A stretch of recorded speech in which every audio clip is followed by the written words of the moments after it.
اب ایک واقعہ آپ کے سامنے بیان کریں تفصیل سے، اور تفصیل سے بیان اس وجہ سے کر رہے ہیں، ڈیٹس وغیرہ بھی تاکہ، اور کتابوں کے حوالے سے، تاکہ اس کی اہمیت کا اندازہ ہو۔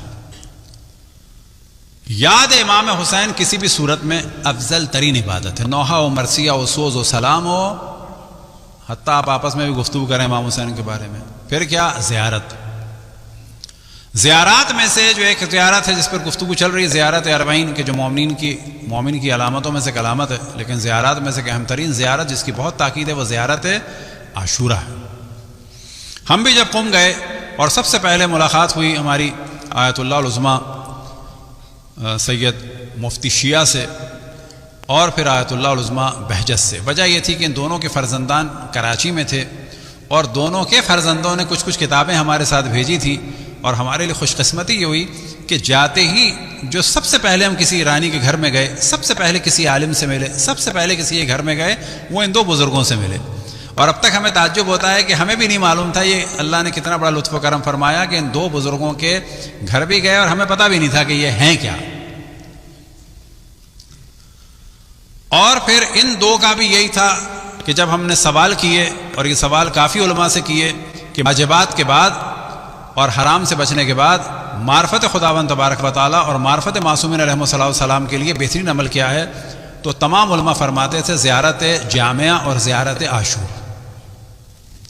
یہی جواب تھا آیت اللہ العظمیٰ بہجت کا، یہی جواب تھا آیت اللہ العظمیٰ سید مفتی شیعہ کا، یہی جواب تھا آیت اللہ محسن ملائری کا، یہی جواب تھا آیت اللہ العظمیٰ مرعشی نجفی کا، اور یہی ہم نے سوال کیا تھا آیت اللہ عبد الحسین طیب سے، اور انہوں نے بھی یہی جواب دیا، لیکن ساتھ میں ایک تاکید کی تھی کہ جو ہمیشہ ہم ذکر کرتے ہیں کہ رات کو سونے سے پہلے بھی چہاردہ معصومین کی زیارت کرو۔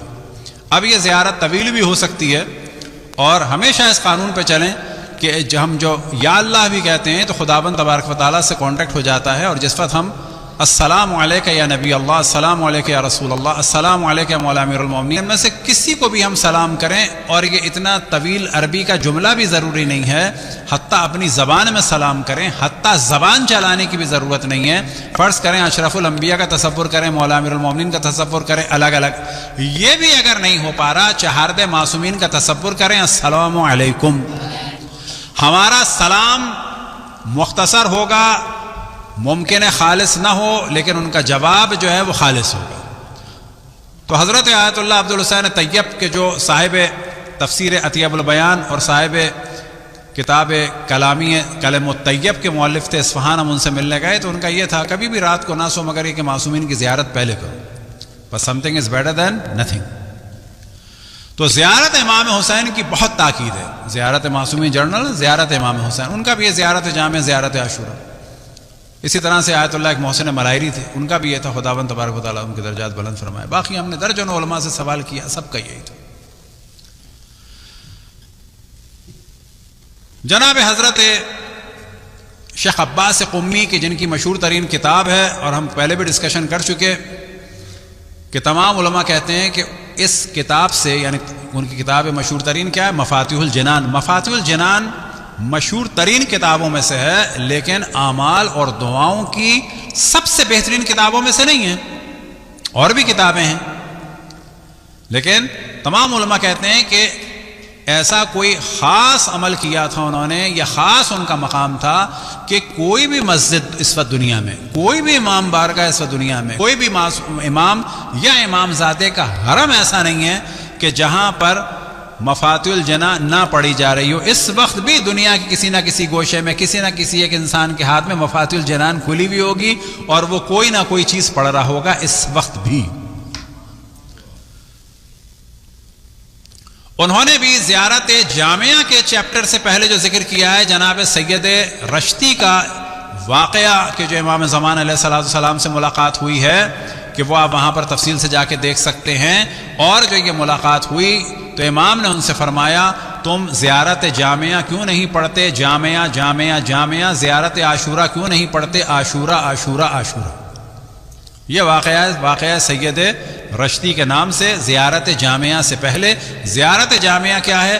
تمام ائمہ کی مشترک زیارت۔ زیارت عاشورہ مخصوص امام حسین علیہ الصلوۃ والسلام کی. تو شیخ عباس قمی نے اس واقعے کو بیان کی، اس چیز کو بیان کیا ہے کہاں پر؟ زیارت عاشورہ کے بعد، زیارت عاشورہ کے فضائل کے باب میں. شیخ عباس قمی نے مفاتیح الجنان میں کس سے نقل کیا ہے؟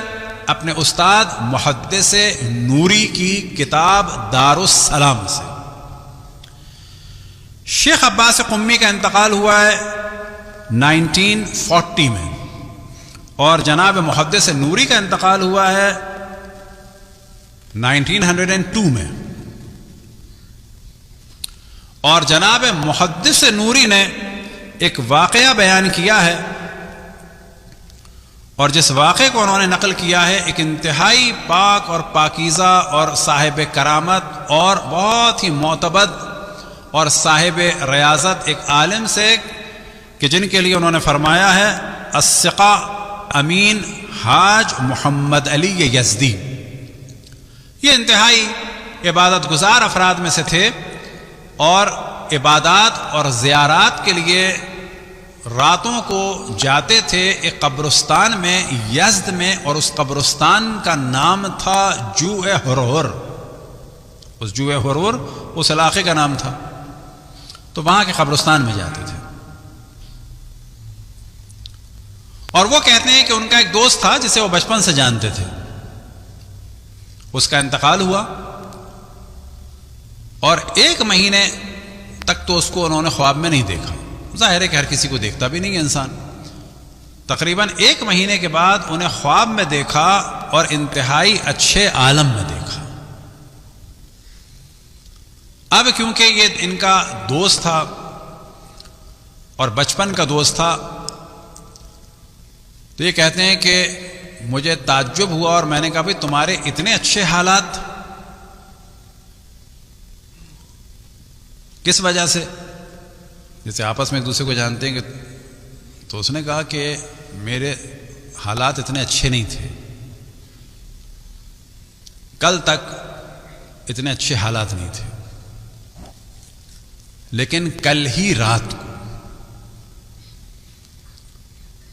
اشرف آہنگر یا اشرف حداد کی بیوی دنیا سے رخصت ہوئی ہے، اور اس کو دفن کیا ہے کل.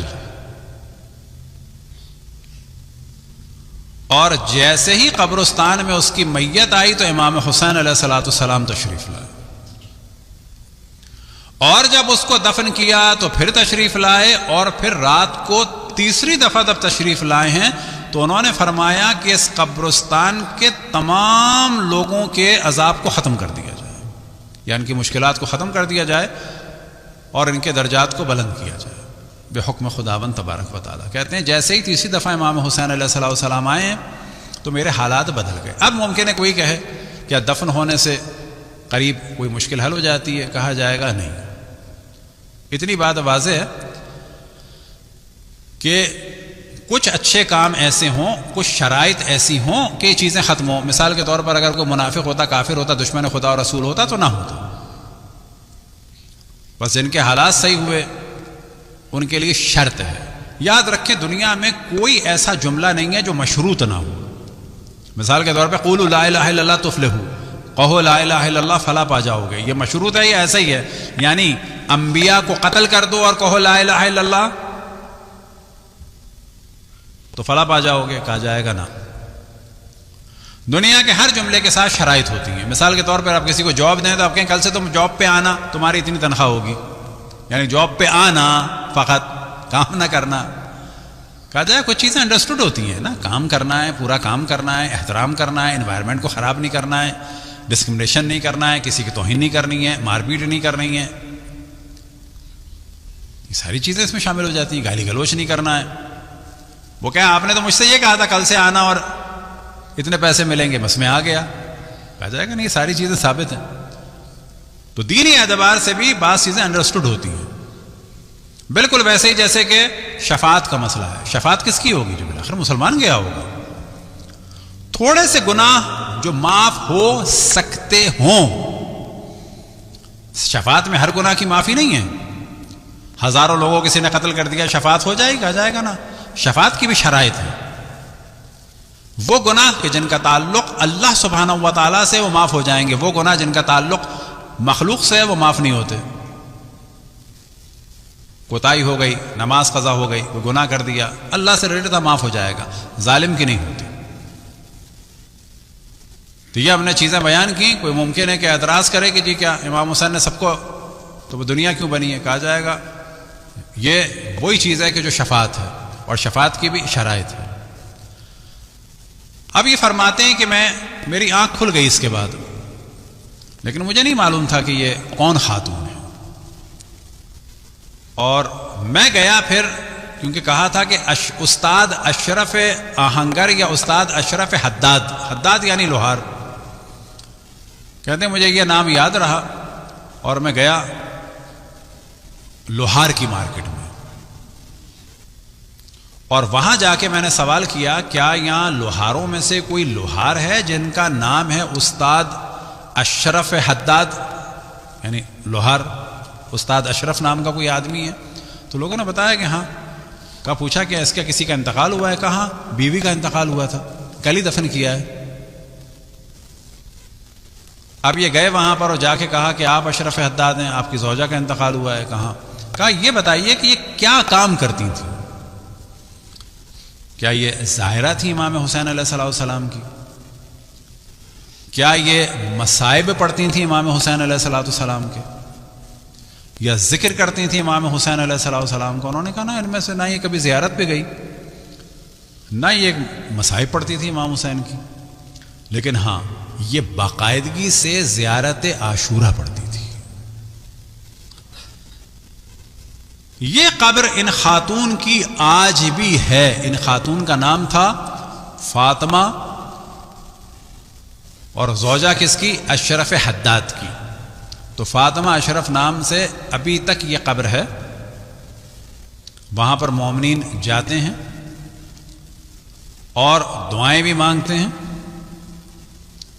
اس کو، ان خاتون کو امام حسین کی بارگاہ میں، اللہ کی بارگاہ میں شفیع بھی قرار دیتے ہیں.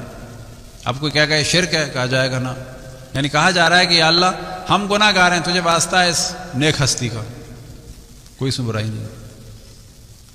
یا اہل بیت علیہ السلام کو واسطہ دیا جائے کہ ہمارے گناہ اتنے زیادہ ہیں، ہم آپ کو اپنا کیا واسطہ دیں، ہم آپ کو واسطہ دے رہے ہیں مثلا آپ کی جدہ کا، آپ کے جد کا، جناب سکینہ کا، جناب علی اصغر کا.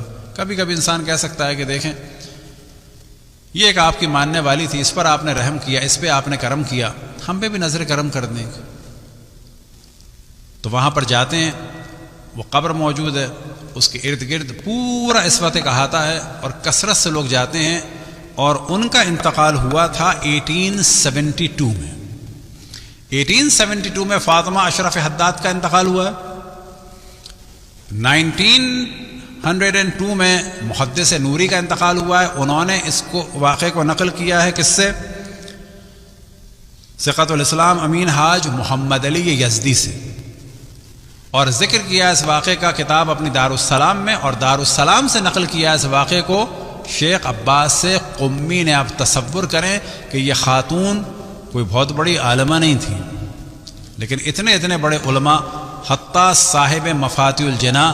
اور آج اس خاتون کا ذکر ہر روضے میں ہے، ہر امام زادے کے روضے میں ہے، ہر مسجد میں ہے، ہر امام بارگاہ میں ہے. اور کہا جا سکتا ہے کہ اس وقت ہزاروں کی تعداد میں، ظاہر ہے کہ اب تعداد تو کیا کہی جائے، پوری دنیا کی مختلف شیعہ ویب سائٹ پر ہے، اور جہاں پر بھی مفاتی ہے وہاں اس خاتون کا ذکر ہے.